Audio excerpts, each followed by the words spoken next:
आपण जानिथिबे दीर्घ 4-5 दिन धरी को भली भावरे ए राज्य रे आईन श्रृंखला परिस्थिति को भली भावरे विपर्यस्त हो पड़ी। खाली केन्द्रापड़ा जिले में नुहे आपण देखिथिबे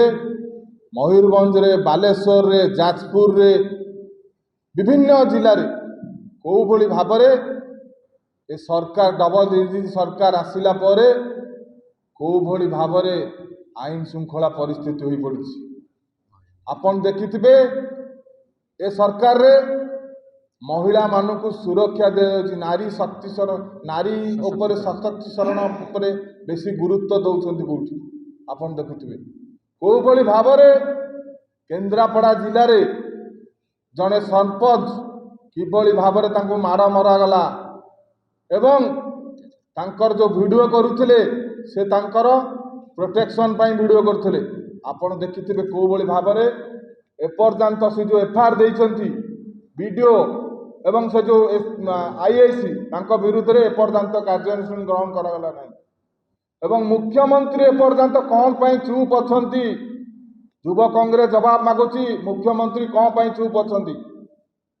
तुरंत मुख्यमंत्री प्रेस रिलीज कहतु कौन पाई एथि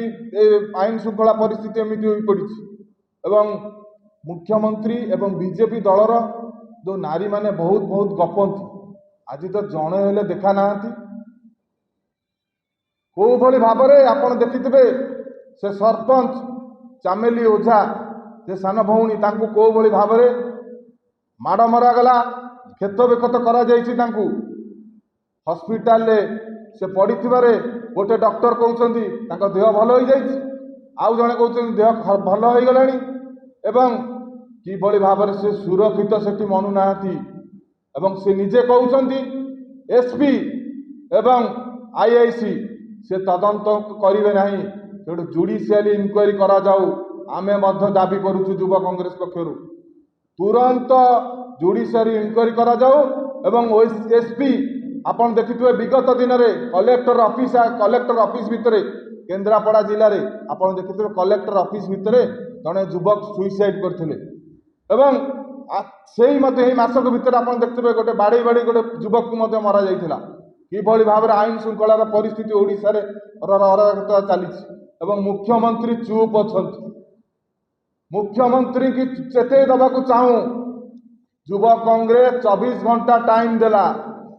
जदि ता भितरे एसपी की कार्यानुष्ठान न करा जाए एवं आईआईसी विरुद्ध रे जो भली भाव में कार्यानुष्ठान ग्रहण न करा जाए तुरंत तांको सस्पेंड करंतु एवं जो माने से जो वीडियो तांको मध्य तुरंत सस्पेंड करंतु न करंती आगामी 24 घंटा भितर न करंती जिलापाल ऑफिस घेराव कर युवा कांग्रेस केन्द्रापड़ा जिले में एवं यदि न मानती आगामी दिन में ओडिशार मुख्यमंत्री बासभवन घेराव करा आगामी दिन में। धन्यवाद।